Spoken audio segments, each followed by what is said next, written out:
Hey, how's it going today, everybody? I hope you're having a great day. Today's reaction is going to be on Viego, as you can see right behind me. Now, this one comes recommended because we obviously know the whole Ruination story a little bit. Like, I haven't listened to it or reacted to it again since, like, we first reacted to Necrot's video.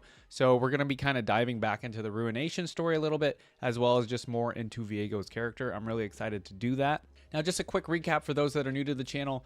I am reacting to all League of Legends characters. I am somebody that does not play the game myself. I have seen the Arcane show, and I do play Teamfight Tactics from time to time. But we are basically just diving deep into these characters' stories and their lore and their biography. We're going to check out some voice lines. We're going to check out their gameplay and just learn all about these individual characters. We've done quite a few so far, but we're going to do Viego today. All right, taking a look at his biography first, we got no price is too great, no atrocity beyond my reach. For her, I will do anything. Yeah, we already know because of the whole story. I feel like we are definitely going to learn like some more about Viego, maybe like his inner thoughts and things like that, and maybe some other interactions that we just don't know about or don't recall.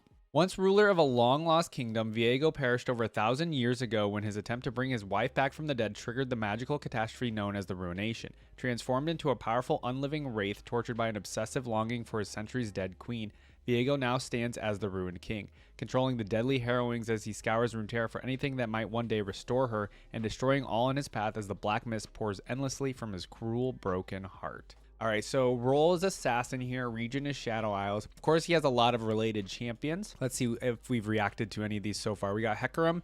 We have not. Callista, Senna, Thresh, Vladimir, and York. We have reacted to York, so go check out that reaction if you haven't already. Pretty cool character. Yeah, we haven't reacted to too many characters from the Shadow Isles or Blessed Isles yet, so you know, maybe with this Viego reaction, we'll kind of maybe go into those characters. I don't know. We kind of go all over the place with our reactions. But yeah, just let me know in the comments if I should react to any of these characters on the left-hand side next.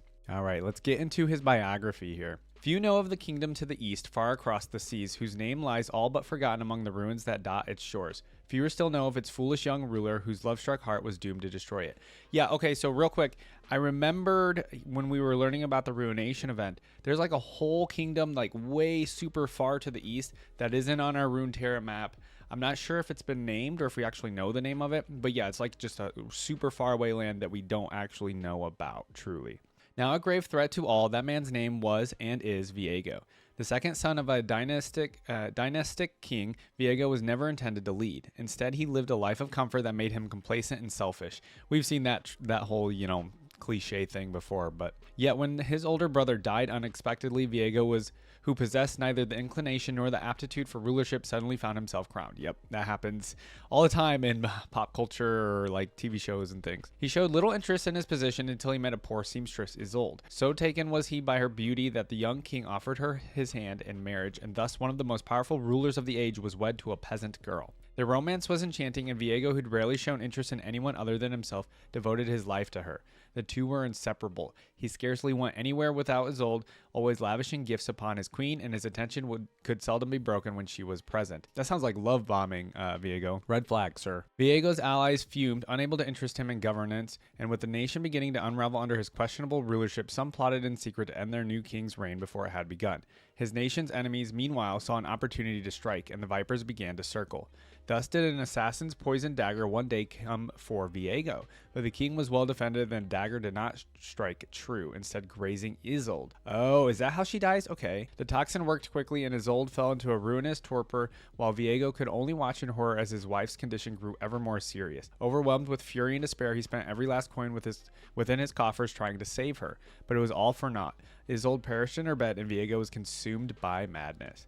His search for an antidote became desperate, crazed. Unable to accept his wife's death, every treasure of the kingdom, every scrap of wealth, was sacrificed to his quest to return her to him. As the land fell into disarray, Viego hid himself away with Isolde's body becoming hateful and violent. Okay, so he just, like, stayed there with her body? That's a little weird, Viego. Does nobody see how crazy this man is? Then came the day he learned the secret of the Blessed Isles, of its water that healed any ailment. With his great army, he stormed the peaceful country by force, slaughtering everyone who stood in his way way until he at last breached its inner sanctum and let his wife drift beneath the blessed water. She would return to him no matter the destruction he wrought, no matter the cost. For just one moment she did. Isolde arose, a horrifying wraith of shadow and rage, and in her pain, her anger, her confusion at being ripped from death, she took Viego's own enchanted blade and thrust it through his heart.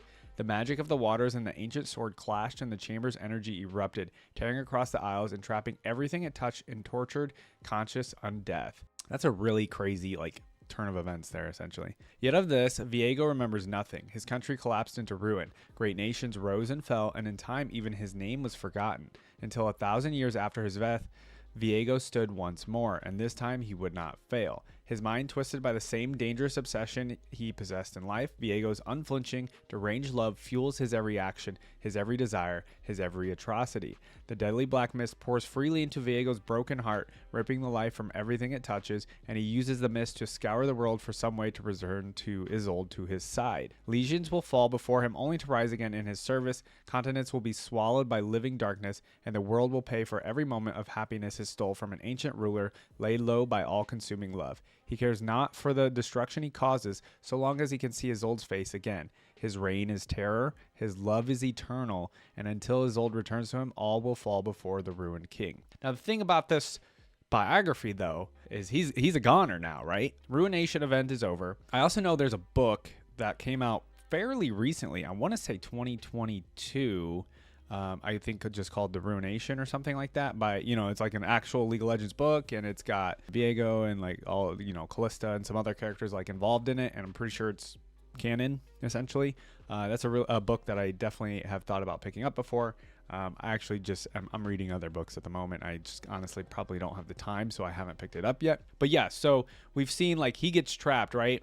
Isolde comes back. From what I recall, you guys tell me if I'm wrong, but from what I recall, Gwen, right? We know Gwen, the doll that's come to life, and others all stop him. And Isolde even says she doesn't want to come back, right? And then that's... I remember the cinematic for that. We'll probably rewatch that cinematic. Viego's going to have a lot of cinematics in this reaction to his character. There's going to be a lot of Ruination stuff that we'll be watching again. That'll get me a refresher. Oh, interesting. The story is called She. Very interesting story title. Okay, let's take a look at the artwork here. His sword looking pretty cool. The crown. Viego. He's got crazy, it's the mist coming off of him, kind of. And then there's a sad Isolde here on the wall you can see. All right, the story called She. Each time Viego thought of her face, it looked a little different. Sometimes the eyes were just too far apart or too close together, or her cheeks were a little too thin or a little too wide. Sometimes her hands lacked the calluses of a seamstress, but other times they were gnarled and thick from long days holding scissors and needles.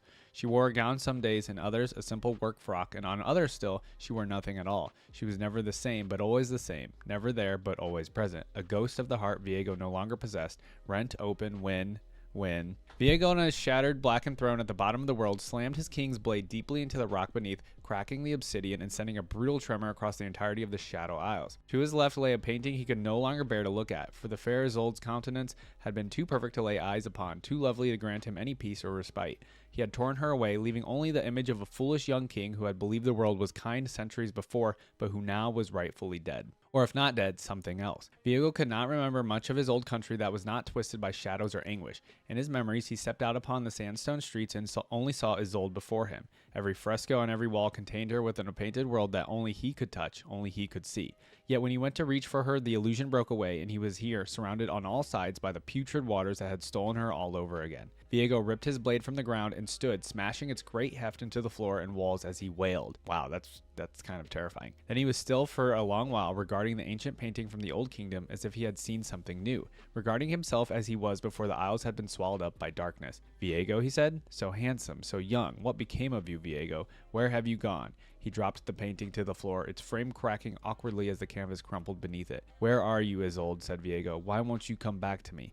But he already knew the answer. To most, the black mist is a plague, a vector for monstrous life-sucking wraiths to assault the living and steal them away until the sun dies and the world crumbles into nothing. To Viego, it is his great unending sadness, pouring ceaselessly from his broken heart, a testament to his love of better days long gone by, and a cruel reminder of what was taken from him so long ago. It is this very mist that scours the land, tendrils infecting everything with their grim power, draining the life from whatever they touch, all until all that remains glow with the soft, necrotic green of the ruination. Yet this too has a purpose, for as Viego's sadness ebbs and wanes, the mist surges forward, searching as if drawn to something old, familiar, safe. The wraiths and spirits that travel within it do what they will, but the mist itself, no, it grasps ceaselessly for her. I mean, this is a good read because we're getting kind of like a recap. We're kind of like seeing what's going on in his head during the event itself. And I mean, while I wouldn't say I'm learning anything new necessarily, we are still kind of getting in his head and seeing what he's actually thinking and stuff. Everything Viego does is for her, and now it has found something far from the shores of the Isles, far past the docks of Bilgewater and the coast of Ionia. Something on the mainland, hidden within a modest city at the edge of a river. The object calls to Viego, screams for Viego, demands his attention at all costs. What is this object? And though the people wail, though they run from the blanket of death that rolls softly across their homes and fields, though the wraiths shriek and the horrors stir to feed, Viego hears but one voice, and one voice alone. Viego, he imagined it says, for he cannot make out the words. The Ruined King bursts from the fog like a hungry shadow, tearing through the first guard he sees as he lifts his blade high above the ground. The man's face contorts in pain as his body melts away and his spirit is absorbed into the mist. But Viego barely pays him any attention before he brings his sword down upon the second. Everywhere around him, ghouls feast upon the living, tearing them apart as their souls are dragged away to join the king's legion. This is, like he's just gonna go on a murder spree until he gets what he wants, right? Which is the Ruination event. Obviously, it seems like it's one of the most popular events to happen in League of Legends lore. So, I mean, this story that we're reading, a pretty big event when it was current. So, it's crazy to read this stuff now. Searing flesh sails through the air, arrows tumble across space, swords clatter, and warriors fall. It does not matter to Viego. He raises a single hand before the city's great wall, and the mist rushes forward, stones falling away as the structure becomes tainted with decay. Viego simply steps across the threshold, and suddenly he is through. He cuts down 2 more men as he moves silently toward the source of the voice, then another. They mean nothing. None of them bear any weight, and not one matters at all. Their spirits simply rise behind him to do as he wills. Yeah, no one matters at all except for Isolde. Like, nobody. The ruler of the city now stands before him, a proud man protecting a treasure of some kind. Viego is sure. What city are we actually in? Is it just some random city? But as a fellow leader, as a skilled warrior, perhaps he would make a better vassal than hungry spirit. Stop, says Viego, raising a single hand once more. The mist, the wraiths, the horrors, the fighting, everything seems to freeze on the Ruined King's command. Behind you is a treasure you cannot fathom the importance of. I will see it return to me, and in exchange you will serve me personally. The man seems to stumble over his words, grasping at something he cannot quite muster the courage to speak. But Viego gives him time, and slowly the words form on his lips. If I give you this treasure, will you spare the city? Oh, he's negotiating. The Ruined King seems disappointed. Whether he ponders an answer or reflects on the situation, this man will never know, as Viego suddenly appears above him. His great blade slicing down through the heart of this small, frightened warrior king. That's crazy. His body slides harmlessly down the massive greatsword as blackness spreads across his skin.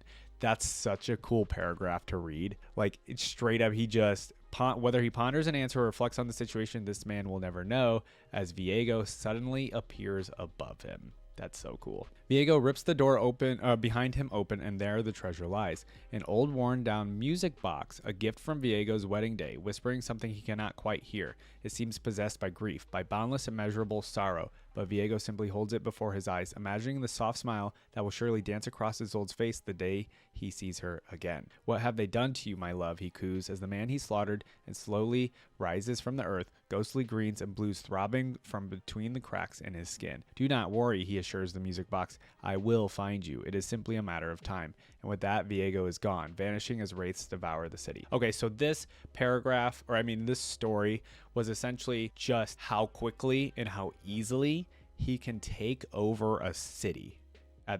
Just so easily. He's got the mist right behind him that he commands, and he's got legions of wraiths and spirits behind him, and he's just going in front and center, just taking out people left and right real easy, taking down a whole city to get to what he wants. And he did this for a very long time, to many cities, right? And until the eventual, the thing with Gwen and all of the, and Vayne and all them finally take care of him, which we'll rewatch that cinematic. But yeah, this is a really good read because it shows us how quickly and how easily he was able to take over cities. All right, everybody. So that's the story and biography. So we're going to move on to the rest of Viego's reaction. That's going to include some of his gameplay in actual League of Legends. We're going to see if there's anything in Legends of Runeterra. I'm sure there is. We're going to rewatch some of the cinematics again for him. Any cinematics that will have his character in it we will try to take a look at, as well as we're going to take a look at his skins. We're going to take a look at his Fandom Wiki, and then, of course, finally, we'll take a look at all of his voice lines, which those will probably be pretty interesting. So go ahead and stay tuned for that.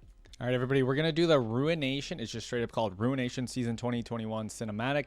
This one's 4.5 minutes. I skimmed through. Again, I've watched this already when we were just reacting to a lot of the cinematics for League of Legends in general. But now with the knowledge I know, it's going to be kind of like a good thing to rewatch it.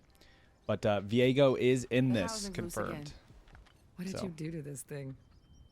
You'll have it fixed by Mudtown. Whoa, you know what's interesting? Conditions, we can be there in 3 days. The graphics in this cinematic, it's almost like it I don't know, it seems like super HD, but then it also looks like their characters, the character models are like kind of different than other cinematics. Ruination Viego, that's what I heard. The mist should be leagues from here. Yo, Senna's got Well, a it saved us a trip. Senna? dope gun. Hey, we don't run from darkness. I love her green eyes, by the way. I didn't even notice. We light the way. Sentinels of Light. I totally forgot about that group's name for some reason until just now. Okay, so this is exactly what you see when we read that. This is exactly what you see when we read that story that we just read for Viego called She. This is what like was devouring the city essentially, right?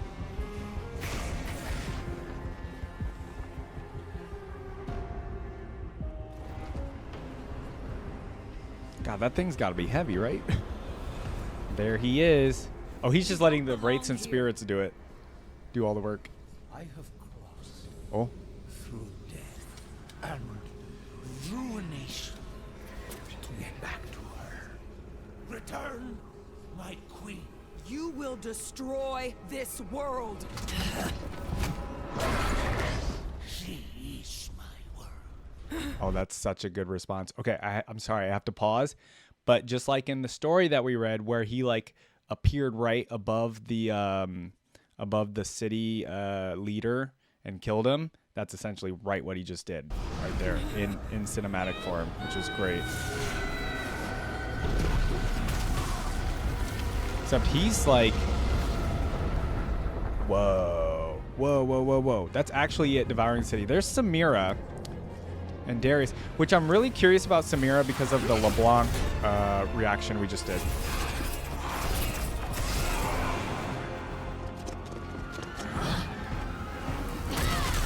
Tristana, right? We haven't done a reaction to a Yordle. You guys need to let me know who I should react to Yordle-wise first. Maybe Veigar?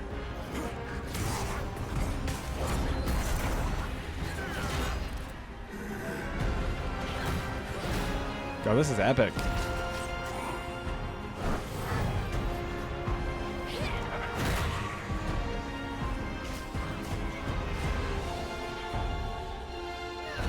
Yo, come on, help Senna out.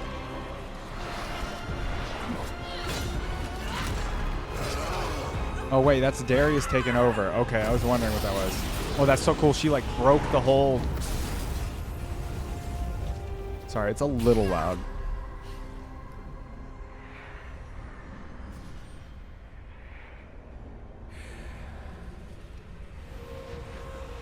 Nice. Nice. Sorry, I know we're reacting to Viego, but I'm like kind of rooting for the other team, obviously. There's the great sword. Look at that thing. We got to talk about that sword. Hold on, back it up. Look at that. Look at that. Wait, is he holding it right? I feel like he should be holding it down here. I guess he can hold it however he wants to, huh?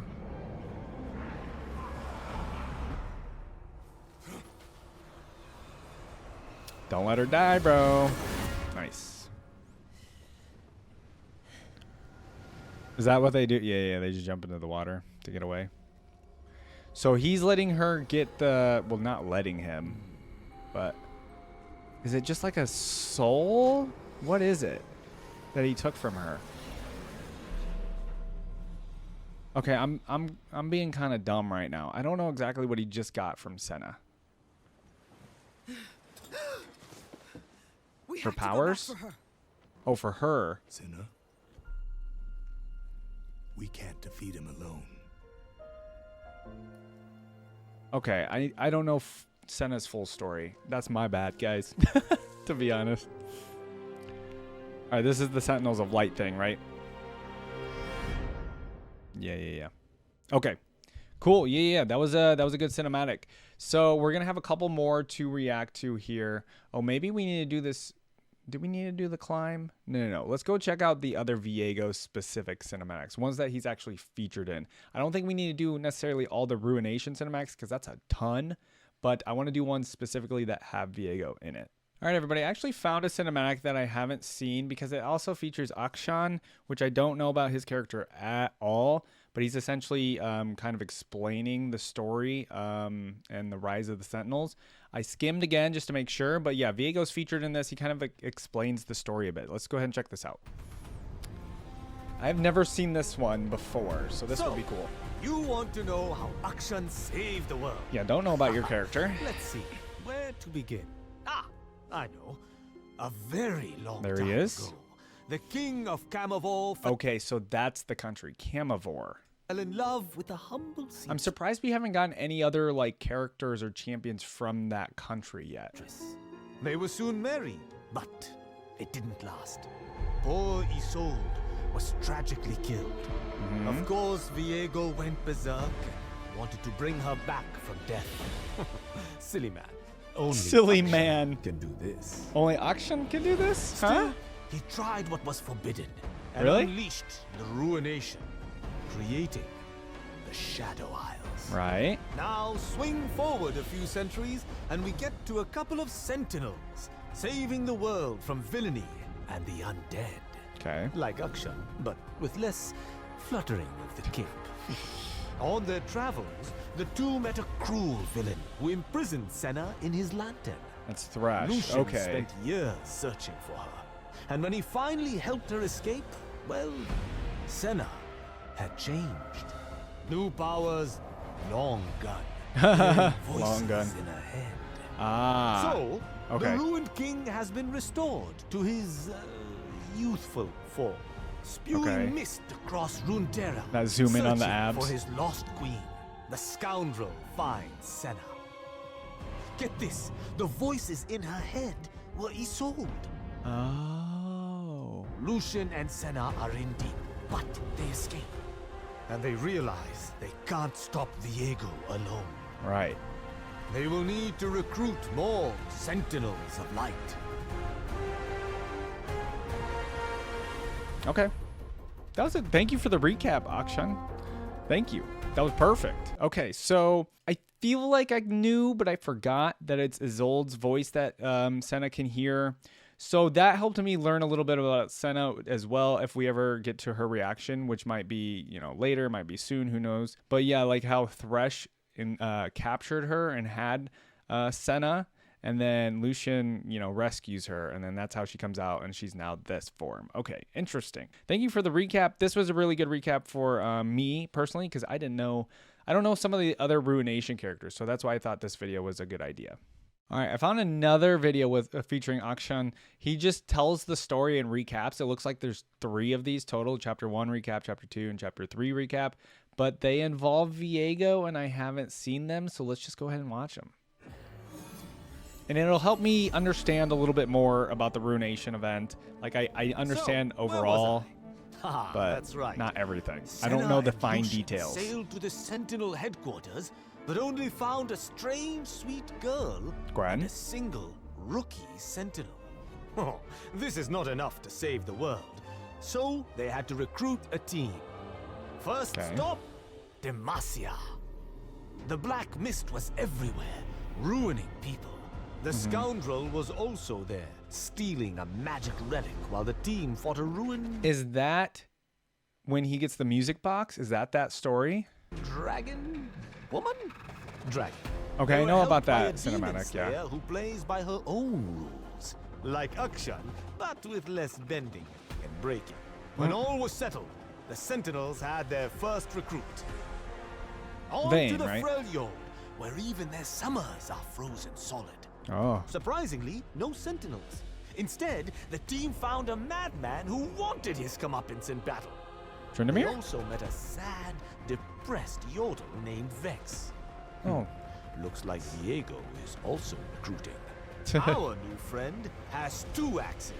Huh, this is better. Wait, who is this? Finally. Is that in Tryndamere? Noxus, the Sentinels met a fierce swordmaster. Riven? Together, Riven's they awesome. sneaked into the Loved immortal reacting to her. bastion. But the ruined king was already there. Oh. Turns out he's gathering parts of his queen's soul to bring her back to life. That's what that is that he got from Senna. So it's part of the queen's soul, and Senna had a part. So he's in the immortal bastion as well to get another piece. Who had it there though? Again! Viego then scurried off and sent in the worst of heals. Still, not Draven, all right? was lost. The swordmaster joined the cause. Although her cool. weapon was not up to Sentinel code. Okay. Let's see how she fares in the battles to come. All right, let's go ahead and just watch the next one and then watch the third one as well. Let's just do that. All right, here's number 2. I don't know if it features still Viego, but there, it's friend? short. So, in Ionia, the Sentinels met a spiritual leader who was struggling against the curse Who of is Ruination. this? I actually She don't know. told a story of love and sacrifice and blah blah blah blah blah. All lies. But she did reveal one truth. Isolde's spirit lived inside Senna and Gwen. And But Gwen, then right. the forest itself turned to ruin and seized another artifact for Viego. The team survived with a little help from a deadly blade dancer. And she joined the cause. Aurelia is hoping to cool. Restore her land. I bet she has some really Together, cool skins. They reached Mount Targon. Very tall. Perfect for grappling hooks. A warrior with a crescent blade and shimmering armor Okay. guided the team to the summit. There, they found Viego battling a god. How do you What? defeat one of those? Well, He was fighting if you're a Pantheon? scoundrel, you take control of their mind. Oh, he took over Ah, Pantheon? But the Sentinels had enlisted a god of their own, so to speak. Right. And served up just desserts. Of Cool. course, sneaky Viego escaped with another item. He is very good at that. Now where will he turn up next? Okay, so I don't recall what these artifacts are that he's trying to get. I really don't know. Is it just like pieces of his old and like they all probably have her soul in it? I don't know. All right, let's go ahead and do this next one too. Chapter 3. Just give me the whole Viego story real quick. Let's do it. Let's see. What else did they tell me? Ah, yes. In Piltover, the crew We're going found everywhere. another artifact, but it was snatched up by a most disreputable thief. Okay. He actually tried to pawn the fetter in Zorn for Tuh. profit. But there's no honor among scoundrels. The sad Yodel swiped it, hoping to cast the world into shadow. And without a world, Vex looks there'd fun. be nothing left to steal. So that's how a thief came to take the Sentinel Oath. In Got it. Ishtar, the team split up to search the jungle. A ferocious hunter joined the cause and led Sentinel Wait, who is Sirius to an that? ancient temple where a Why does he look like a friendless Johnny from lowlife Magic? offered a deal. Give up an artifact for the key to defeating Viego, a Hmm. lost sentinel in Shurima, who could pull allies back from death. Any guesses who that might be? Wait. I have no idea. Who that might be? This was breaking many rules, but it was a good trade. Okay. So In we traded with Bilgewater, Thresh? The team made a bargain with a fiery ship's captain. A She would fortune? surrender an artifact in exchange for the Sentinels' help. Together, they confronted Viego. But when it was time to give him comeuppance, the treacherous captain switched sides. Pure villainy. Oh. They had to fight the ruined traitor, helped only by an undead murderer? Yeah, Well, Pike. It seems the team was getting very desperate. But not Cool. for long. So they got Pike on their side? Okay, this is crazy. A lot of recruiting going on and a lot of people switching sides or going to, Viego's side.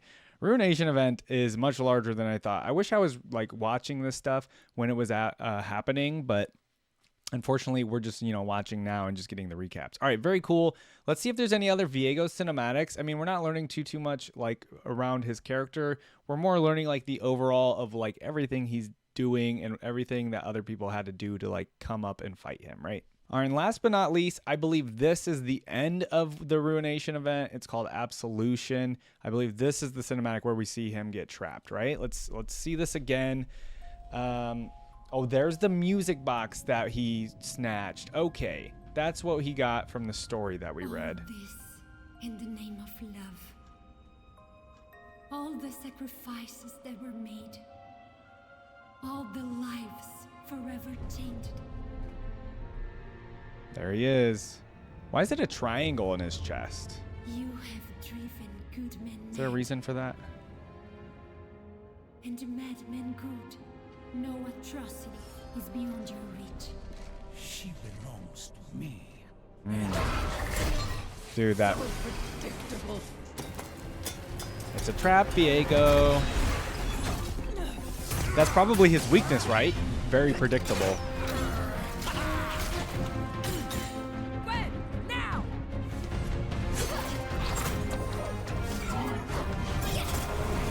Okay. The whole crew's here. No! We know she's fine. Love is not easily dissuaded.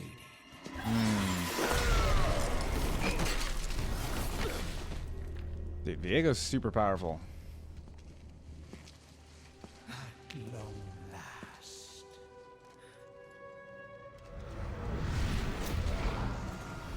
Okay. He has teleport capabilities. Show them no pity.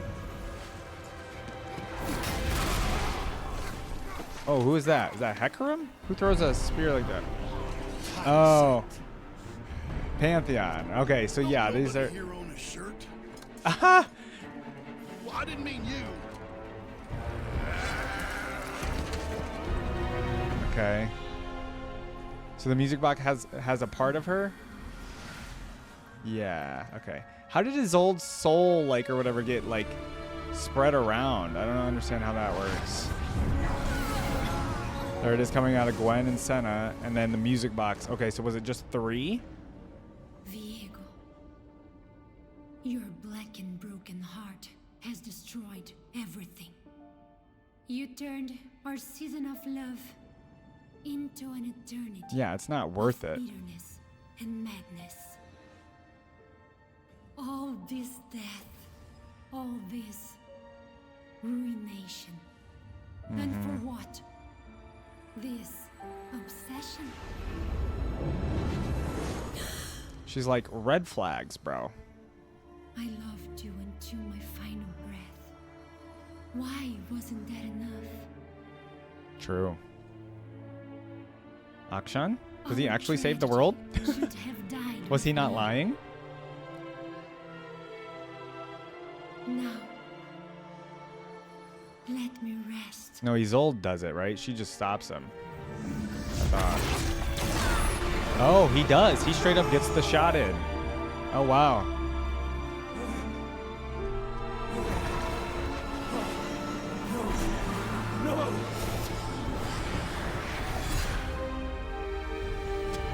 What did she just consume there? His powers, right?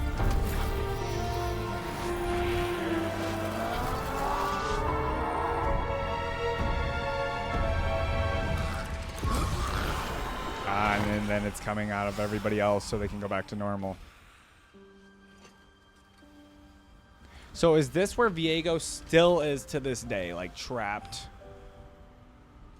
Is there a possibility of him coming back and getting powers again, or is that not a possibility? I mean, I feel like this story is complete at this point, though. Because, like, Isolde's gone, right?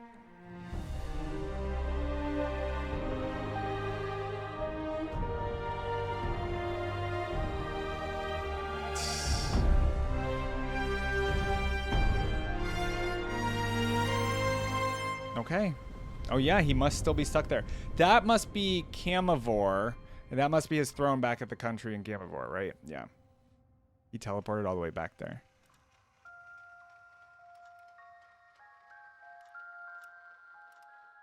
Symbolizing Viego's gone. I mean, he's still technically there. Trapped in time.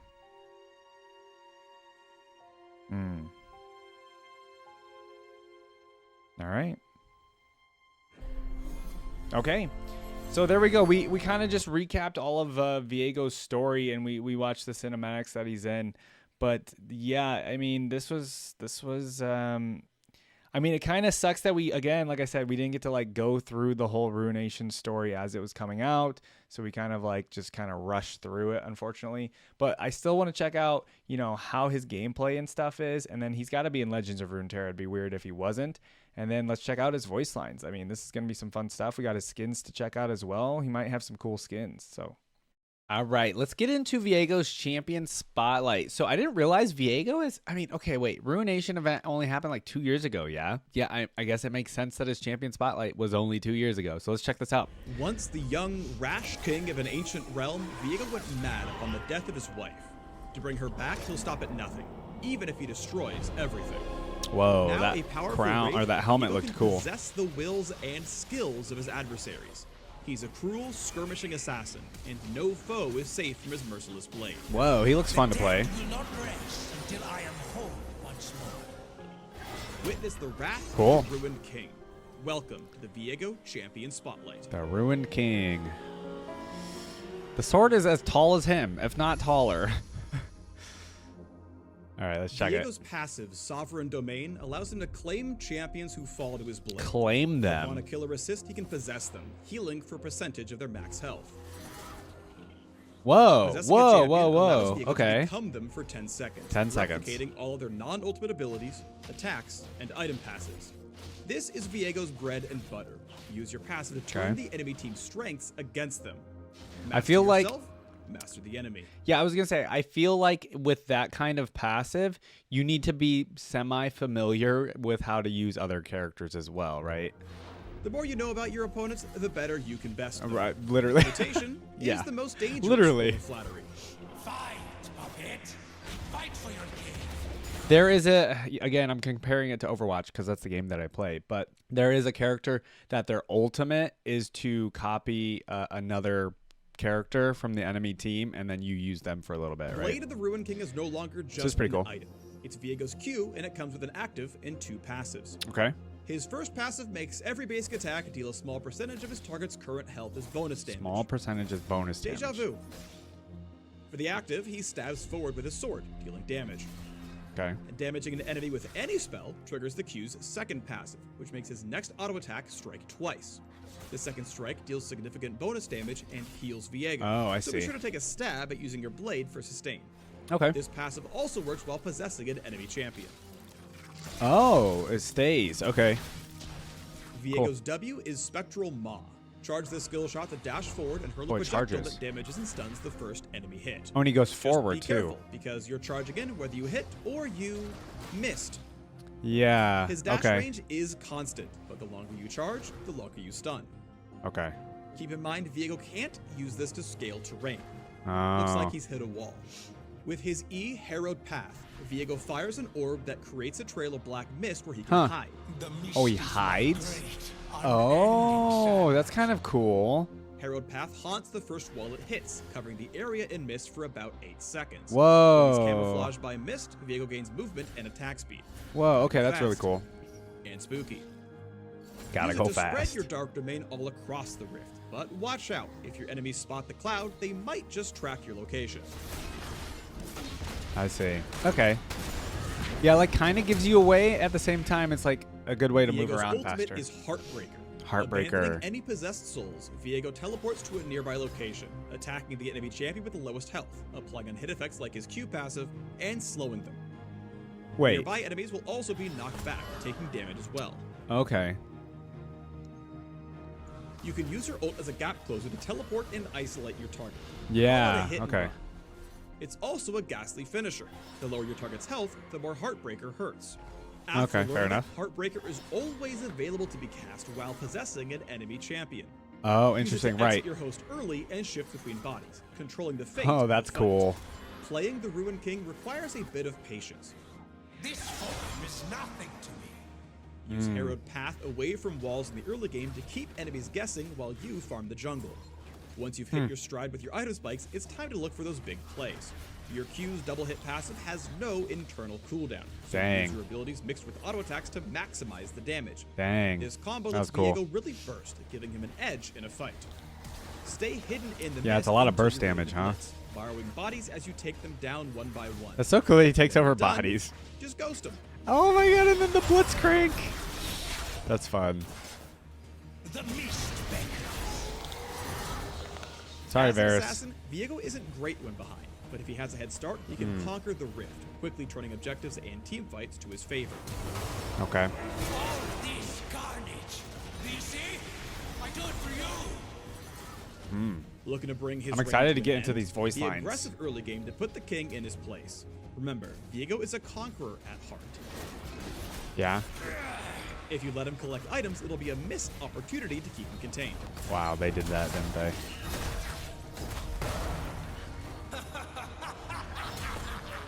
Oh, that When you're laugh ready is to great. fight, don't just jump in. Unlike other melee assassins, Viego's only escape is his ultimate, which isn't exactly ideal. Right. Background's looking a little heavy. You'll Okay. need to build your royal guard with tanky teammates, then seize your opening. Long live the king. Yeah, I was gonna say he doesn't really have too many like movement abilities. Submission or death. I guess for more all. kind of like the mist allows him to move faster. But I will see her face again. yeah, the voice lines I'm sure are gonna be Wreak havoc freaking upon the Rift crazy. with the original Heartbreaker. Whoa. Ready for an era of ruination? Just Viego to the links below. V8, really. So wait a minute, what is this skin? This skin's kind of cool. Hold on, that looks kind of cool. What the hell? I don't know how I feel about the horns personally. I don't know if this is supposed to be a reference or something that I'm just not or if I'm missing, or if this is like he said the original Viego. Era I have of no idea. ruination? Just Viego to the links below. But anyways, this is really cool skin at the end. Okay, he seems like a fun character. You guys let me know though in the comments. I know he's only been around for like 2 years or so, but you know that's enough time for you guys to kind of get the gist of the character. Obviously by now, I'm sure he's gone through his phases or he's gone through his meta and things like that. If that's generally how characters work in League of Legends, I'm not quite sure. Overall, though, he looks fun. He does look to be like lacking a little bit in like movement kind of ability, like abilities, a sense. Like he has this little tiny charge with his W, which is like okay. He has the mist, which is really cool. I think that's his like unique ability, in my opinion, towards like towards his actual lore that I really enjoy. I really like seeing like abilities that go towards the character's lore, and the mist is really cool that he can just generate the mist and then walks through it faster. And then I didn't know he could take over people's bodies. There's like no mention of that, I don't think, in any of the cinematics or the story or anything, but I guess, I don't know, does it make sense that he can bring up people from the dead and like he controls them, but I guess not actually controlling their body. That's what got me. I was like, whoa, that's kind of weird. But yeah, let me know how that is.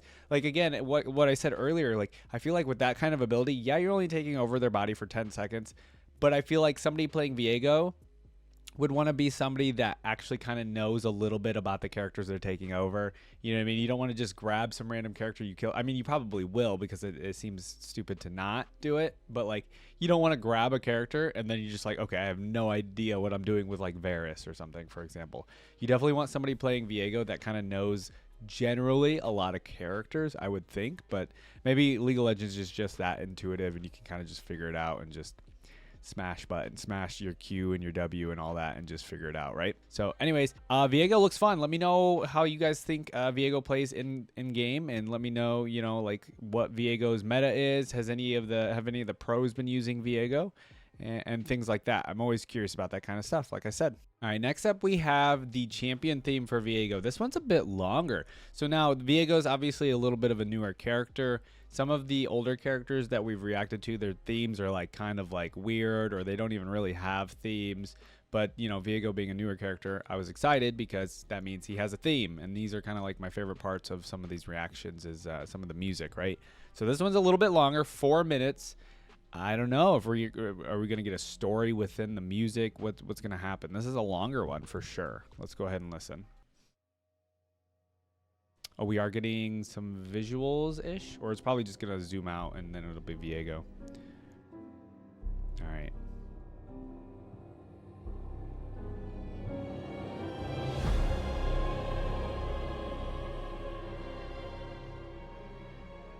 The sword is very cool. Oh, right. They do this now, don't they? They show like concept art and stuff. Oh. Music box. That's the music box, right? Or it sounds like one.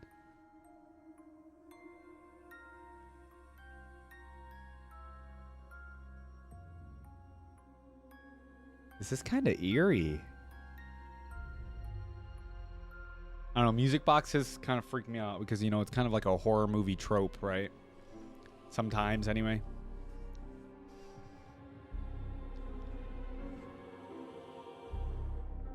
What's that? Is that like a choir in the background? Okay. Okay, it's kind of sad. Piano's giving off sad vibes. Same with the strings.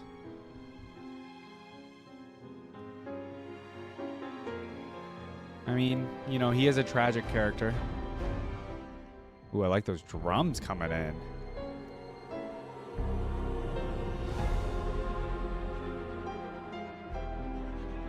Whoa, it's ramping up.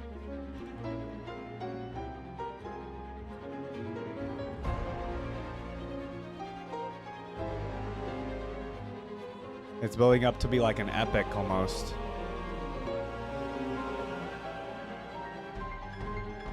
Whoa, whoa, whoa, whoa, whoa. The piano player was going crazy there. Oh yeah, that is a choir.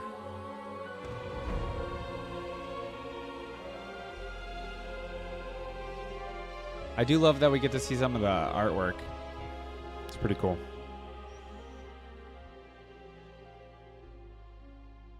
Okay. It's stopping. Is it going to change like the melody here maybe? Oh, we might be back to the music box. Yeah, a little bit. It almost sounds like one lone female singer. To be Isolde, maybe?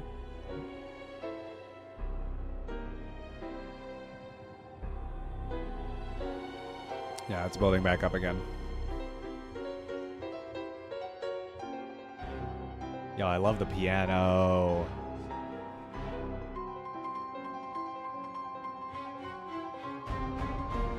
Whoa.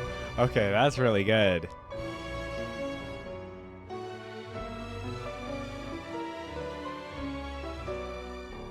I feel like we are getting a story with just the music alone.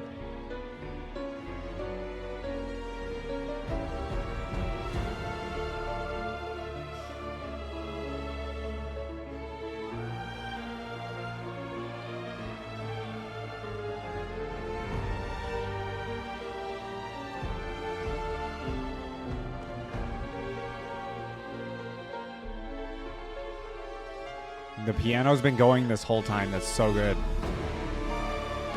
Oh, look at that. They put it in color.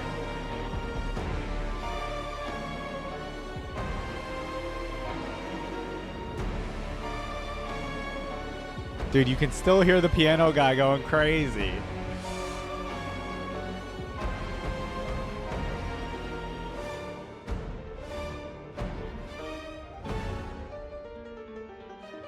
Dude, listen to that.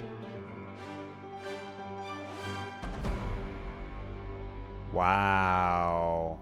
That felt epic at the end. Holy crap. Yeah, everybody here in the last like 30 seconds or 40 seconds or so, it had everybody. Choir, strings, piano, whatever, right? It was going insane at the end. It's like, it was kind of like, okay, so it starts off sad with the music box, and then I feel like there's like the tragedy of like, you know, the king becoming, you know, the ruined king. And then right here, it's like when it goes to color, that's when he's like fully embracing the dark side, right? This was a very good one. I don't know if it's my favorite, but you know what I mean? Like I've said on the other ones before, and in the piano, anything with the strings, anything like that, I feel like is so good. This one's really, really, really good. I especially liked Yeah, right here where it says it's most replayed. Actually, I enjoy the very last segment again. Let me listen to it again. Oh yeah, literally right when it turns to color, that's where everybody's listening.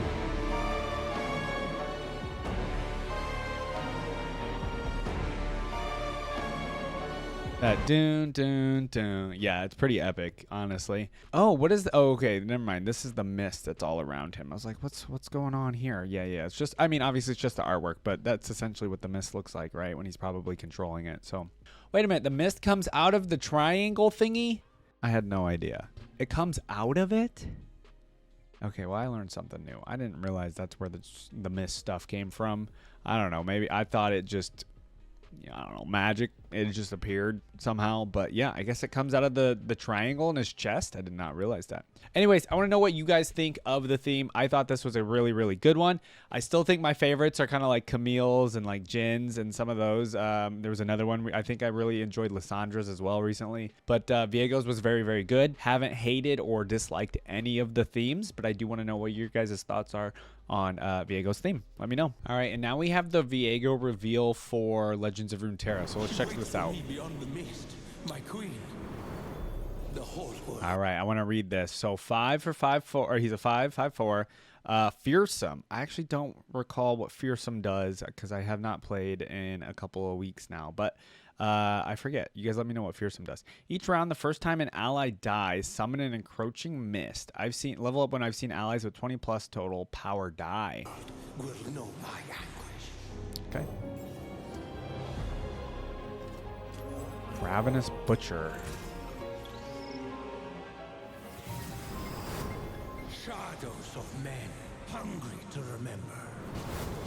Learn to fear a dragon's rage. Wait. Oh, yeah, that's the dragon that was on his side, right? You'll pay for this! Oh, it's the Sentinels on the other side. I didn't realize. See how my throne scours the world. Camavoran Dragon. I strike an ally or deal 3 to your nexus. When I slay a unit, drain 1 from the enemy nexus. That's cool. A dragon. The dark beckons. It just ate a spider.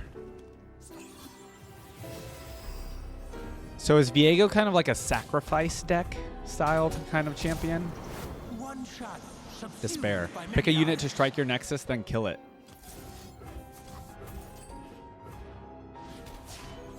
Man, you hit your own nexus. That's crazy.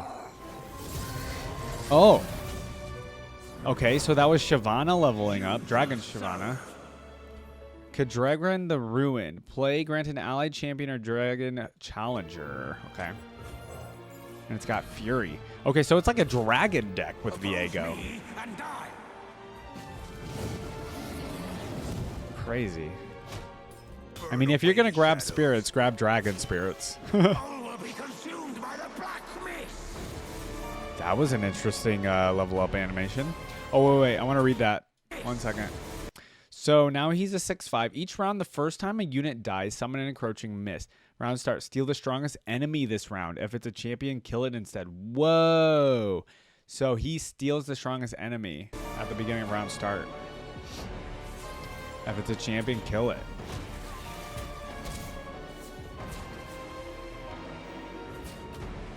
You matter so little. I saw that. Join the rest. Lucian just killed that dragon. Oh, there's the round start. He destroyed Lucian because of his ability. What is broken Raven? can be reforged. Cool. We're getting that epic music again. Declare your allegiance July 14th. So this must have came out. Oh, this is probably coming out on 2 years. So this video says it's a year old, but you know when YouTube says it's a year old, it's somewhere in between a year and 2 years.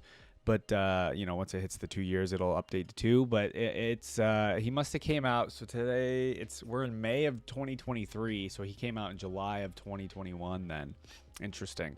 So he's been out for a little while. He probably came pretty close to or not too long after he was actually released in League of Legends. You guys will have to let me know about that. Oh, sorry for the flashbang. You guys let me know how Viego is in Legends of Runeterra. Again, I love all the Legends of Runeterra stuff. We're definitely going to listen to his voice lines because he gets different voice lines in Legends of Runeterra, which is awesome. It's great. I'm glad they do that. It adds more lore for our characters. So Very nice, very nice. Any Viego or Legends of Runeterra players using Viego currently? Let me know in the comments how you feel about his card, you know, his champion. Are any of these dragons like a viable deck? Things like that.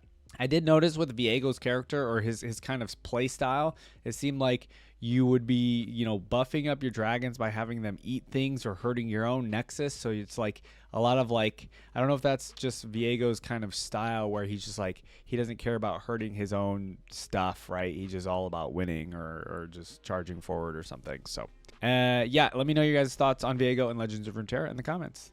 All right, we're checking out Viego's skins now. And of course, you know, he's only like 2 years old, so he's not going to have a ton of skins. So it looks like we have about 5 to look at here. Let's go ahead and see. So, I mean, the main skin, honestly, I mean, it's great. I think it's a good design. His sword is really cool. I am interested to see what the different iterations of the sword are going to be in these other skins, though. Let's take a look. Second one we have, okay, this is the one that we saw in the champion gameplay spotlight. It's called Lunar Beast. Former leader of a past Lunar Ox squad, Viego decided that they would fight the Lunar Beast and actually defeat it. His plan ended in tragedy as he watched the rest of his squad be devoured, including his wife. Oh, even in other universes, his wife dies. Oh, no. I think this is a really cool...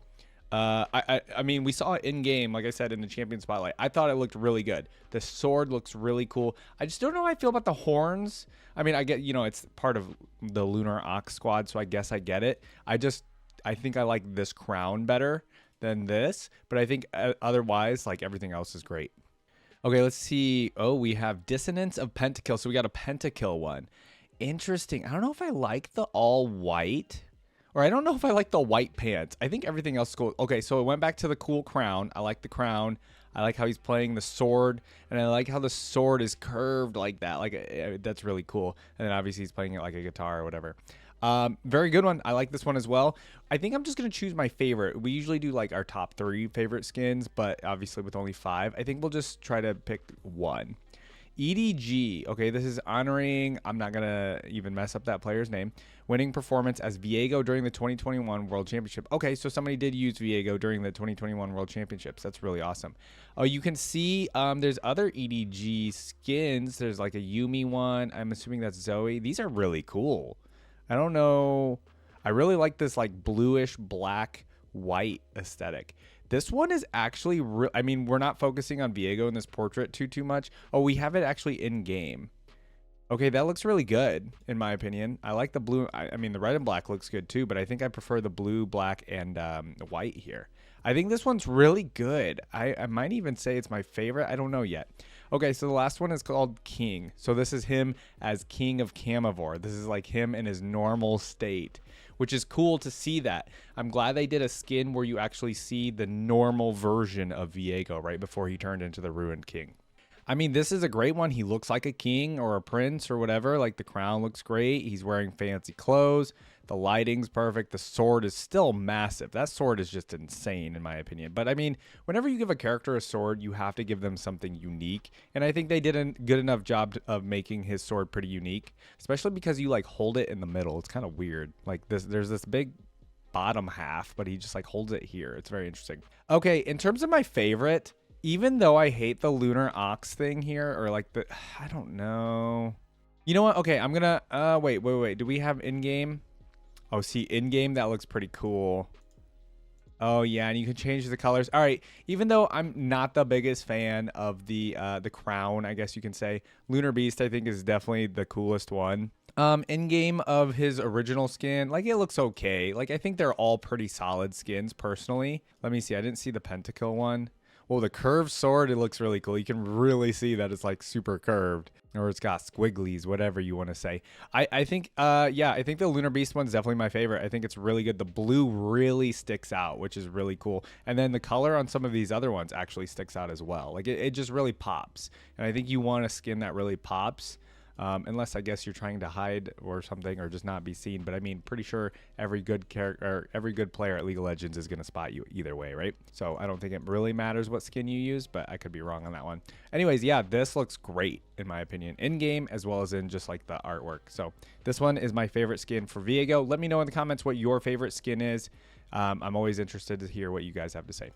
And we just have a tiny bit of trivia here at the bottom. Viego's visuals were first revealed in the Ruin King announcement trailer. However, the character has existed since 2012 in the Twisted Tree Line remake. What is the Twisted Tree Line remake? I have no idea what that is. His champion theme features a segment of the song Blade of the Ruin King by Pentakill.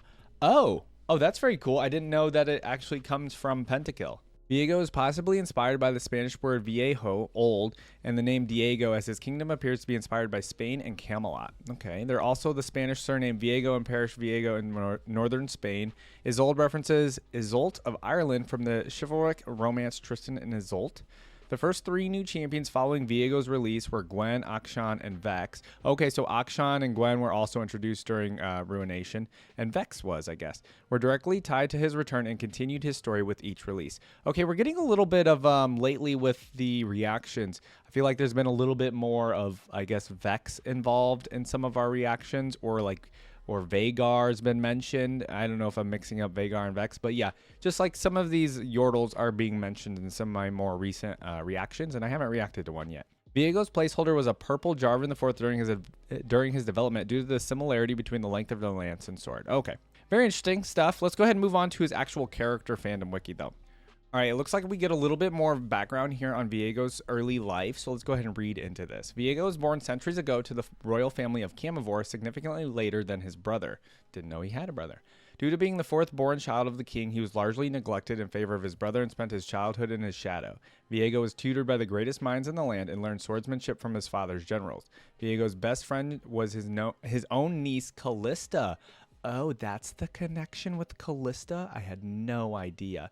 And she would end up becoming his most trusted general. Oh, okay. Did not know that. When his father had passed, Viego was to be crowned the king despite being unprepared. Callista was tasked by Viego's father to monitor his rule and steer him in the right direction.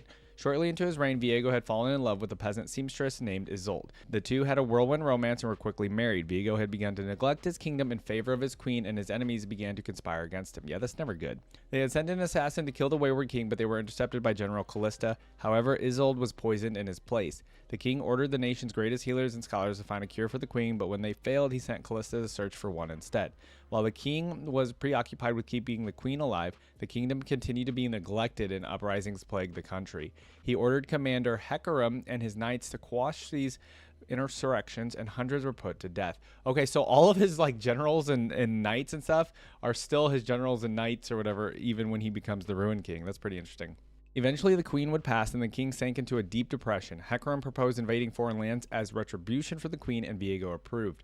As the armies of Camivore prepared to set sail, Callista had returned with word of a cure. Callista had sailed to the Blessed Isles and learned of the waters of life, which could cure any disease, but by the time she had returned, the queen was dead. Callista did not believe the cure was of any use after the queen had passed, but Viego refused to believe her and had her imprisoned for treason. Callista was eventually convinced to show the king the location of the cure, and he and his armies would sail to the Blessed Isles. The residents of the island refused to grant him access to the water, so Viego ordered Callista to slay them. Okay, we're getting a lot of what he ordered Callista to do, but Callista refused. Hecarim and his knights would be more than happy to follow the king's orders and clashed with Callista's forces. Oh, while Viego searched for the waters himself, the king fought his way to the waters, guided by the conniving warden who became Thresh. Interesting. We're getting the connection with all the other Shadow Isle characters. When he made it to the vault, Viego lowered Isolde into the water's healing properties and watched with hope. The queen revived as a former shadow of herself and attacked the king with his own sword. The magic of Viego's blade and the blessed waters mixed, transforming it into the black mist and unleashing ruination. The blessed isles would transform into the Shadow Isles, and Viego slumbered within his blade for centuries. All right, and then we have his resurrection here. Viego would eventually be awakened by Gangplank and Thresh, who planned on using him to conquer Bilgewater. Still weak from his slumber, Viego... Really, Gangplank? Really, dude? I mean, I don't know anything about Gangplank at all, but still, really, dude? Still weak from his slumber, Viego gathered his strength, fueled by his desire to be reunited with his queen. Eventually, Gangplank would try to subjugate Viego with a powerful amulet, but would fall to the king's power. I wonder if this powerful amulet is important at all. I don't know. He would possess the pirate and used him to hold off Ari, Braum, Ilwa, Misfortune, Pike, and Yasuo, while he flew to Bilgewater to search for his queen. Isn't there a game including these characters that you can play as them? I'm not quite sure. The champions of Bilgewater would eventually defeat Viego, weakening him with his own memories and imprisoning him within the amulet. The amulet would be guarded by Illua. Okay, so they do actually do it. Illua departs for the Shadow Isles in search of the Brethren of the Dusk, the original creators of the amulet, to find out if she can destroy it with Viego trapped inside. She's escorted there by Reuven, a captain indebted to misfortune. On Isles, Illua meets Yorick, the last member of the Brotherhood. We've reacted to Yorick, okay. So he reveals they can destroy the amulet, but requires a heart source hot enough. They decide on a nearby volcano, but as they set sail, Reuven betrays, revealing he's the puppet of Bartek, an agent of Thrash. Bartek manages to wrest the amulet from them and returns it to Thrash. Okay, so the Gangplank and Thrash, you know, they resurrect them. What happens to Gangplank becomes part of Viego's little army, huh? Is that what happens here? Let's just read the Ruination stuff anyways. I mean, this will probably, it's just 2 paragraphs. It'll give us a little synopsis or recap, I guess. At some point, Viego would escape the amulet and resume his search for Isolde. He would be made aware of a fragment of her soul within Senna and intercepted her and her husband, Lucian. Viego would unleash Harrowings in Demacia, Ionia, and Noxus while he tried to separate the fragment from Senna. He would manage to pry a portion of the fragment within her before they escaped. Viego soon encountered a gloomy Yordle on the Shadow Isles named Vex. Okay, Vex was enamored by Viego's darkness and agreed to help spread the black mist across the world. Okay, come on, Vex. What the hell? I mean, I don't know anything about Vex, but what the hell? With the help of his new companion, Viego would unleash a global harrowing to scour the world for the soul fragments. So Vex was enamored by Viego's darkness and just agreed to help the mist, okay? He would obtain the fragments and bend several champions to his will, including Draven, Karma, Misfortune, Pantheon, and Shyvana, which we did see in the cinematics. Along the way, he and his forces would be confronted by the Sentinels of Light. After obtaining most of the fragments, the Sentinels launched a final assault on Viego on the Shadow Isles. There, he would obtain the last few fragments with Senna, Gwen, and the Maiden of the Mist. His forces held off the Sentinels while he took the fragments to Camavor to revive his queen. Viego resurrected Isolde, but she was horrified at what he had become. Isolde prompted Akshan to kill her, reviving Senna, Gwen, and the Maiden, and the Sentinels would defeat the king, leaving him in prison and Hollowed Mist forever. This is where it last leaves off. Who knows what's going to go on with Viego, if he'll still come back. I feel like this is a pretty fitting end, though, for his character, and I don't think they need to, like, do anything more with his character, in my honest opinion, unless there's some sort of, like, redemption phase of him, like, coming to terms with his wife's death. But other than that, I think this is a really good and well-known or a well-told story. A lot of you, when I was first reacting to the League of Legends cinematics, you guys were telling me that the Ruination stuff was a really good story, really good cinematics. And I agree. I think it was a really good arc. I think it was well told, and I think it's a fitting end. So I don't think they need to do anything else to his character, but you never know, right? All right, let's look at his appearance. As a wraith, Viego had a pale complexion and white hair. He is adorned by a green spectral crown and a triangle-shaped wound in his chest where black mist pours out. Viego wears a black leather jacket and pants with light armaments and no shirt. Yeah, another person with no shirt. Right, really be putting no shirts on these characters. He wields Sanctity. Oh, that's the name of the Blade of the King, a spectral Zweihander with the crest of Camavor on its hilt. Viego can also manifest armor made from black mist, including a helmet and a chest plate. In life, Viego had a tan complexion and brown hair. He wore a blue leather jacket and undershirt with black pauldrons and gauntlets with gold accents. He also wore brown pants with black boots. He wielded an uncorrupted version of Sanctity adorned by gold and jewels. This is personality now. Viego was an incredibly passionate yet arrogant man due to being raised in nobility. That'll do it. Viego was given everything in life and believed all was his. He was deeply enamored by his wife Isolde and would dote on her. His devotion to his wife would lead him to be highly disinterested in ruling their kingdom and neglect his responsibilities. He had shown himself to be a perfectionist, having high expectations of his queen, and would berate her when she couldn't live up to them. Whoa, is somebody writing that in, or is that true? When Isolde was poisoned, Viego became obsessed with saving her, using all of the kingdom's resources to try and keep her alive. When the queen had passed, he was willing to slaughter thousands and defy death itself in order to bring her back. Centuries later, his obsession remains, willing to plunge the world into darkness in order to revive his queen. All right, let's take a look at his abilities here. So expert swordsman, makes sense. Viego's an adept swordsman, having had the best fighters of Camavor teach him. Black Mist Mastery, having been the source of the Ruination, Viego has control of the Black Mist. Flight. Viego was shown to be able to fly with the aid of the Black Mist in Ruined King. Mind Control. Yep, okay. Viego can use the Black Mist to possess and control his opponents. This power can also be used on Flora. Notable victims include Draven, Karma, and Shyvana. I don't know anything about Karma. I I know a tiny bit about Draven. I mean, I know who Draven is, and we don't really know anything about Shyvana except that she like can turn into a dragon. Healing. Viego can restore himself from with the Black Mist. Shadow travel. Viego can travel through the Black Mist at incredible speed. A limitation of this ability is that he cannot travel if the Black Mist is interrupted. Black Mist creation. Viego endlessly generates Black Mist from the triangle-shaped wound in his chest. Resurrection. Viego can use the Black Mist to revive the dead. Notable examples include Pantheon and Isolde. Mistwalker control. Viego can create and control Mistwalker ghouls. Magic. Viego is the first member of the royal family to display magical abilities likely inherited from his mother. Enhanced strength. Viego is shown to have strength to rival someone as powerful as Pantheon and could collapse buildings with a single strike. Oh wow. Undead body. Viego does not appear to have the same physical limitations as someone who is alive, like the need for rest or nourishment. His body has been preserved to look as it did centuries ago. Very nice.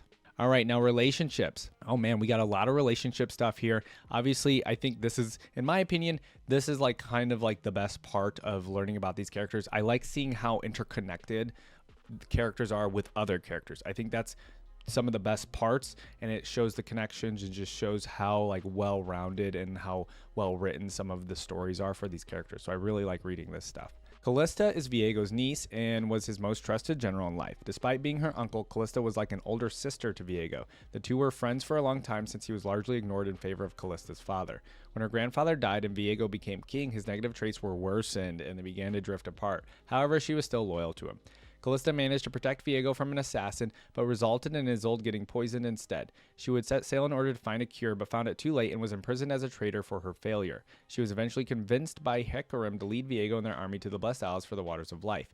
When the masters of the island refused to let them use the water, Viego ordered her to kill anyone who opposed them. Callista refused and was stabbed by Hecarim before her forces clashed with the Iron Order. So did Callista die here? I guess it doesn't actually say she died, but it says she was stabbed by Hecarim. So I did hear that in the Ruination book that was written, and you know that I could go buy at Barnes & Noble and stuff.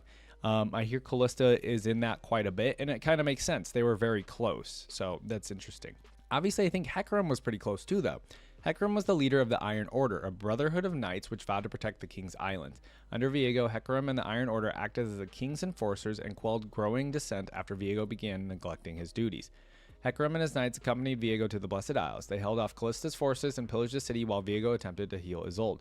In the Despoiler of Havenfall, it is revealed that Hecarim does not think highly of Viego and only continues to follow him because he can spread the Black Mist across Runeterra and allows him to pillage the land. Oh, very interesting.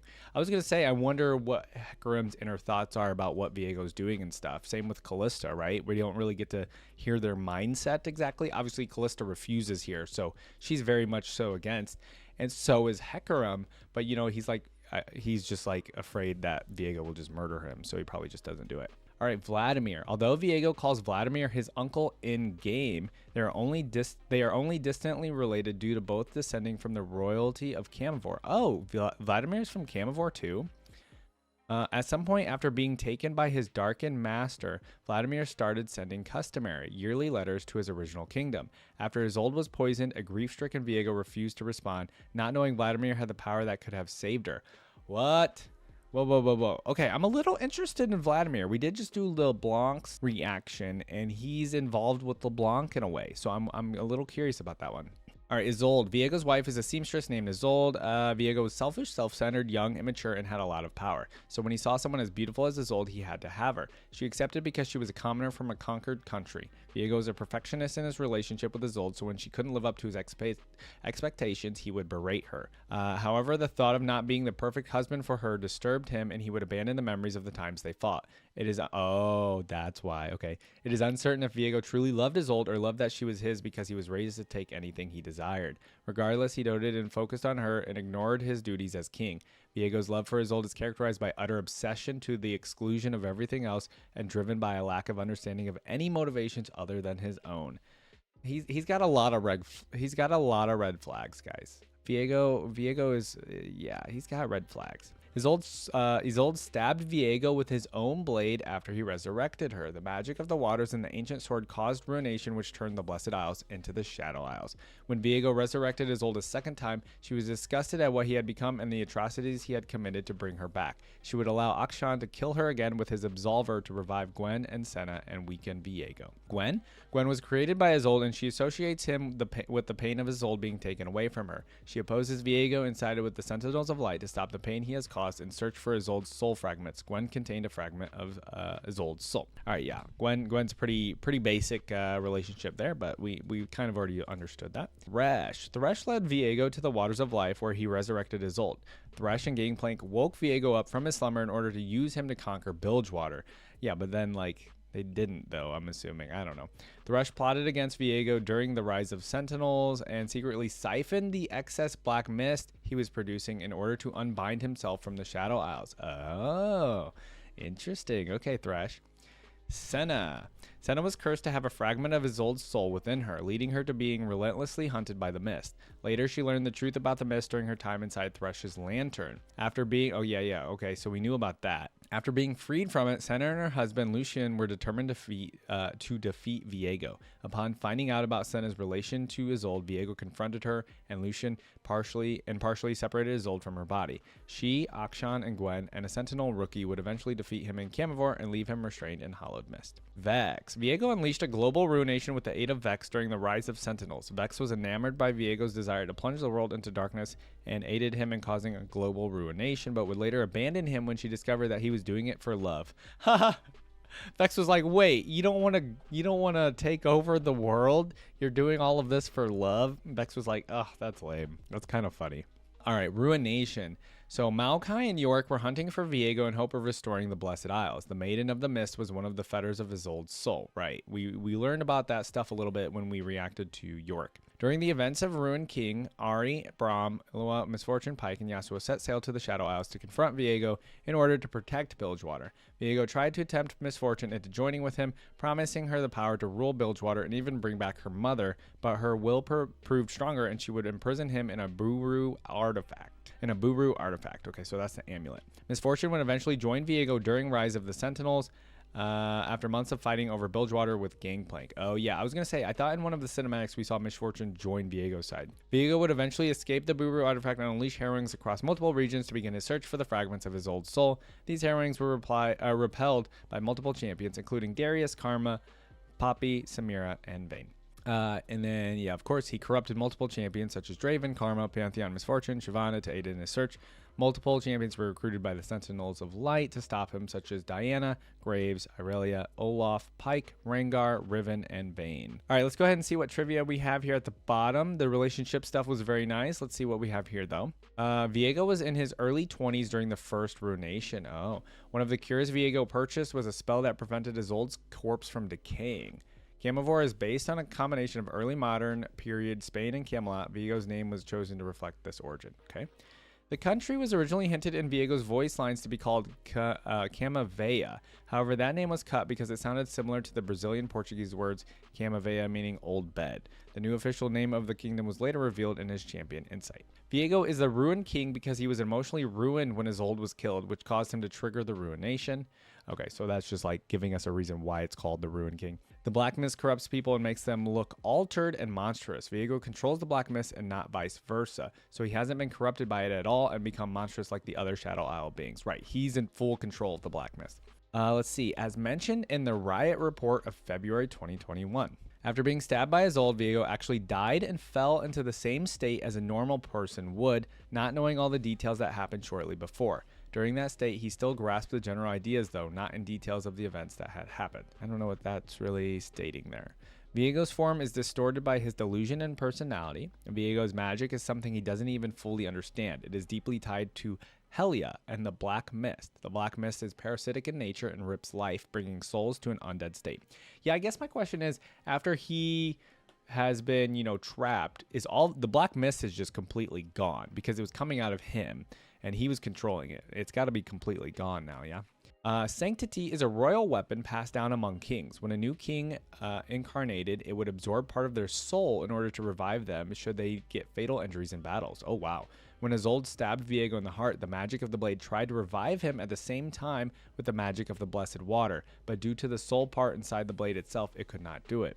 The cycle of the healing magic caused a feedback loop that became overloaded and finally caused a ruination. Oh, so it's the combination of like what the sword itself usually does if the king dies, and then the combination of the waters of life being combined. The version of the blade that appears in the Ruined King, I'm assuming that's the game, and League of Legends is its physical form after being affected by the ruination, while the blade Viego uses is more of a soul life version as he remembers it. Viego uses the physical blade in Ruined King. After he was sealed by the Buru, the whereabouts of the physical blade became unknown. Okay. Once he was awakened, Viego set out to revive Isolde by gathering fragments of her soul, which were stored in fetters scattered across Runeterra. The fetters include Senna, Gwen, and the Maiden of Mist, a hand mirror, an ivory comb, and a wine flagon, a silver flower, a copper sundial, a parasol, a jade mask, a brass belt, and a reed basket. Oh, it was in all of those things. Oh, right. That's why he's like going around getting all these little artifacts too, while he also gets it from Senna, Gwen, and the Maiden of the Mist. Okay.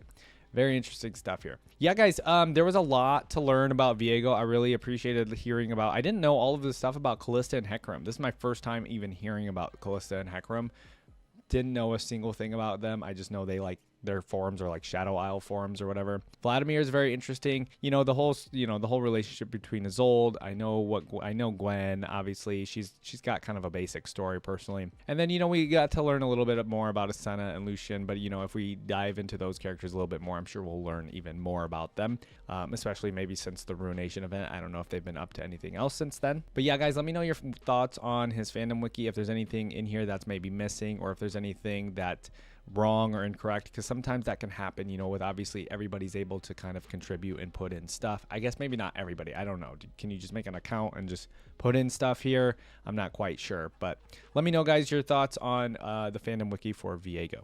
All right, we're finally doing the voice lines for Viego, but it doesn't look like Skin Spotlights has done a video specifically for Viego in Legends of Runeterra. So I did find another YouTuber that uploaded it. It's only about 2 minutes.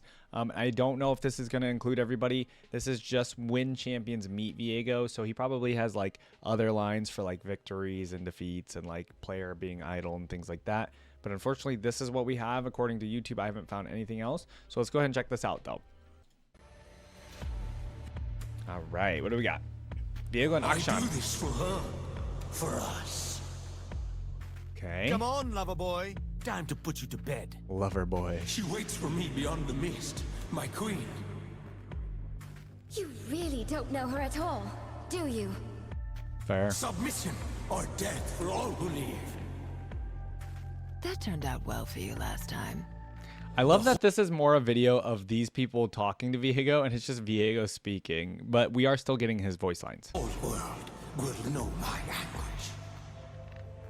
You are a child throwing a tantrum. Dude, that's an insult. Shadow approaches. Hecarim. And I am the darkness that will swallow the shadow whole. Okay, he's responding. We shall pierce their treasonous hearts. Oh, there's Callista. Was your doubt so different? Your disloyalty? For the wicked, for the dead, I bring rest.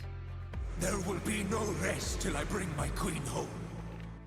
There's nowhere to hide. So bold for a schemer and a liar. And we understand that one because Thresh betrays him. In red. Your coat is centuries out of fashion. Haha. Damn. Will fall. No matter if they live or die, they will all serve. Nice. There can be no justice, only revenge. Okay. You hardly know what it is to have your heart broken. Long road behind, long road ahead. If only love could ease the way.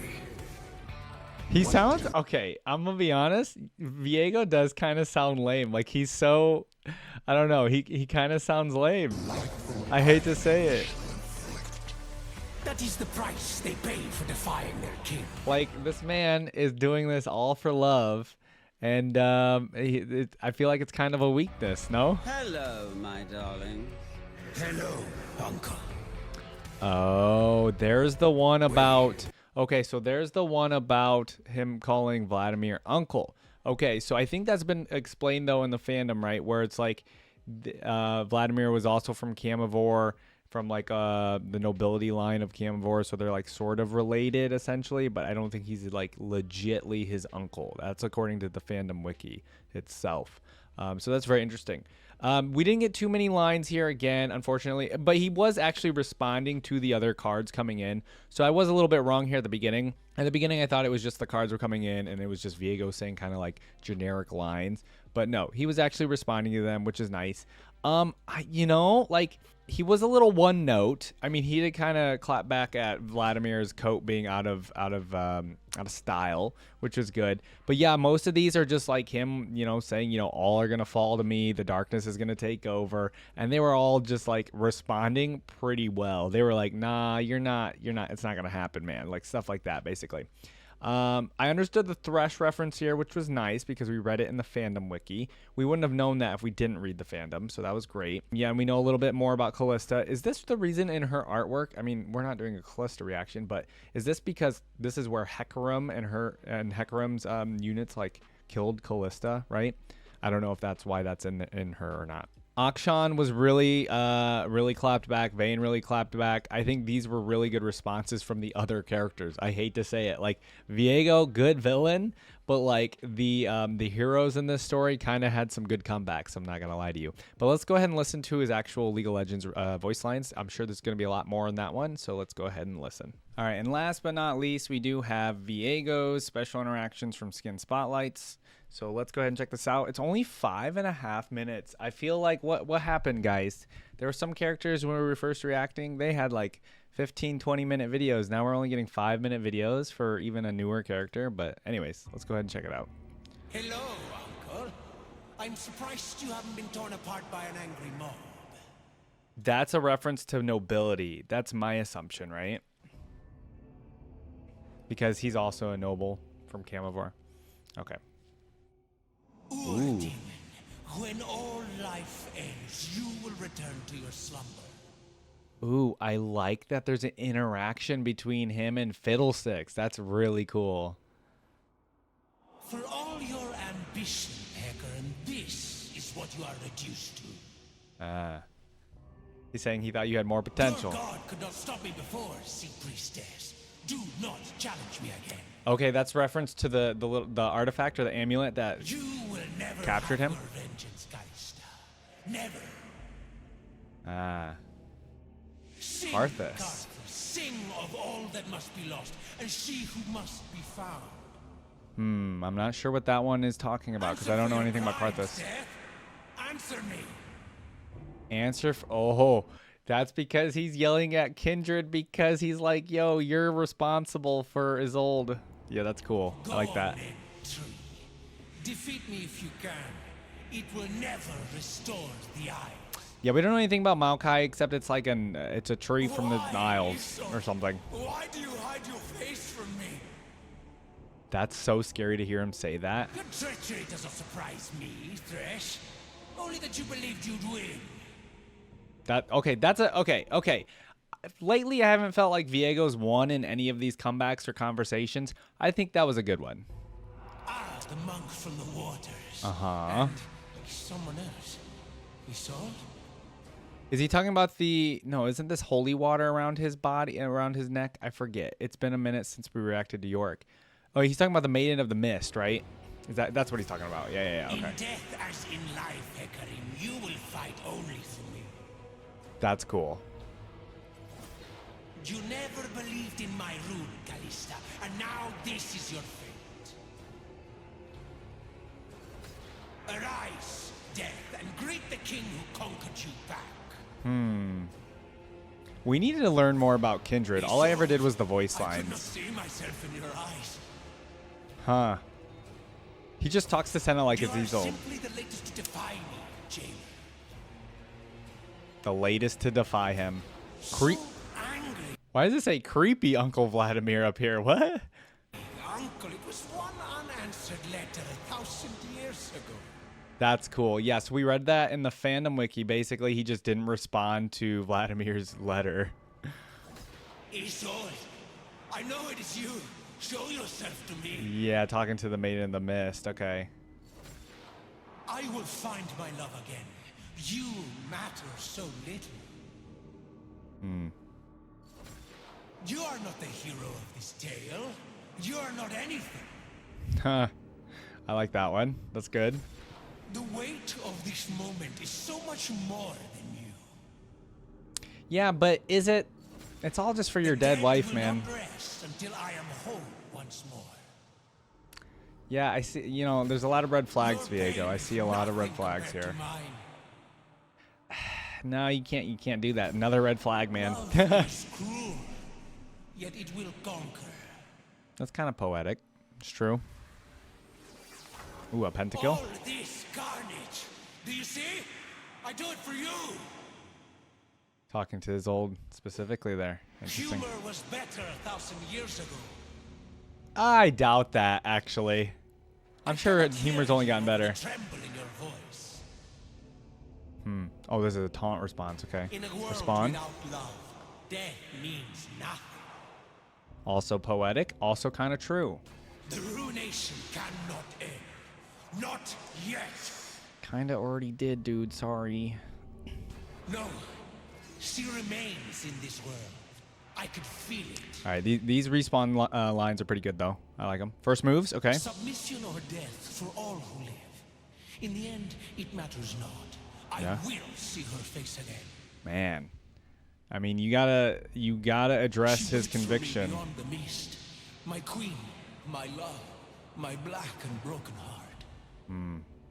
He's definitely, he's definitely got No some price conviction to too get her great. back. No atrocity beyond my reach. For her, I will Nothing. do anything. Yeah, I was gonna say nothing else matters. Straight up. A world that would rob me of beauty is a world that deserves destruction. Oh, I kind of love this line, mostly because it actually tells you like the mindset of the Ruination event. It really truly, like, I guess you could have deduced this kind of philosophy from Viego, but he straight up says it out loud. A world that would rob me of beauty is a world that deserves destruction. It doesn't deserve to be, around anymore. So yeah, I thought that was a really good line. Damn. Hate me if you must, until she returns to my arms. All will be brought to ruin. He doesn't care if he's got haters, clearly. I will rip her from the jaws of death. Fate cannot stop me. Nothing can. The black mist Long flows move. for me like a tide. At times it ebbs, but now we surge forward. Okay. Talking about the black mist specifically, I kind of like remember that. her sinking beneath the waters, and then, Oh, we're talking about when he brought her to the water of life? Yeah. Isolde was my life. Viego died when she did, and the ruined king was born. Also love that line. Also, I mean, it's obviously kind of cliche, or it's a lot of characters say that kind of thing, but it makes sense. You know what I mean? Like, when she died, he became a different person. So, very cool. A crown lost long ago, reborn in unlife, ripped away from his only love. Oh, that's all we get? Oh, come on. Okay, for a character that is like the main villain. Okay. I'm being a critic here. I'm being a critic. Don't hate me. But for a character, a villain that was, a pretty big event in League of Legends lore, in my opinion, the Ruination event. I don't know. You guys can tell me if there's been bigger events than the Ruination event. It feels like it was a pretty big one. Maybe it's just more because it's recent. I don't know. Anyways, you would think there'd be a lot more lines. I don't know. Maybe I'm crazy. Maybe I'm crazy to think that some of these other characters that I've reacted to, like even Fiddlesticks or even like Aatrox has a ton of lines, obviously. You know what I mean? I don't know. I kind of figured Viego would have a crap more lines or a crap more interactions. Or maybe they were just keeping the interaction. I mean, you don't want to go crazy with the interactions like with a whole bunch of other people, especially if he doesn't have a relationship with them. But wait a minute. For example, how come we didn't see any interactions with like Vayne or Akshan or anything like that with the Sentinels of Light people in this video? Or were they just not included? Was it just put into Legends of Runeterra, which we just watched the Legends of Runeterra ones. He clearly had some voice lines with them in that one, but not in League of Legends. That just seems odd to me. I don't know. I just felt like he should have had more voice lines. Not hating on the voice lines. I think they're great. I honestly think they're great. I think they're really good, especially the ones here where he talks about his philosophy. I like getting into the head of the characters, knowing their motivations and things like that, right? And then some of the comebacks or the insults and things like that, I thought they were actually pretty good in this one compared to the Legends of Runeterra lines that he had. He didn't have too many Legends of Runeterra lines, but I also thought it was cool that there was some interactions with him and Kindred and him and Fiddlesticks. I thought, you know what I mean, there's not too many characters that I feel like have interactions with those characters, so that's why I thought it was pretty cool. I love how, you know, I mean, you get a little bit more information about Fiddlesticks. He's like, you know, once everybody's dead in this world, Fiddlesticks, you're just gonna go sleep. There's nothing else to do. You can't be the demon of fear anymore if there's nobody that can fear you, right? I don't know, stuff like that. And then him wanting answers from Kindred because Kindred represents death. I thought that's pretty cool as well. You know, Maiden of the Mist stuff with Yorick. I don't know anything about Maokai. Who else? You know, he just talked to Senna like it was Isolde the whole time. Nothing else really there.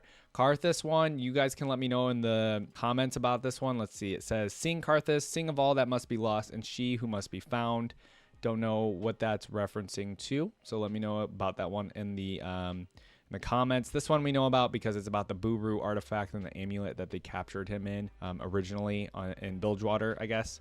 And then, yeah, all the Hecarim and Callista lines, we understood those and things like that. I thought the interactions that they did have, very good. I just wanted more. I don't know. Maybe I was spoiled. Is that it? Hold on. I was spoiled with all the interactions that we, you know, some of the voice line interactions that we first did, because they were all like 10 minutes plus or something like that. And this one being not even 6 minutes, I feel cheated. I feel like we were missing out on voice lines. I want more. And I just figured with a newer character, there would be more.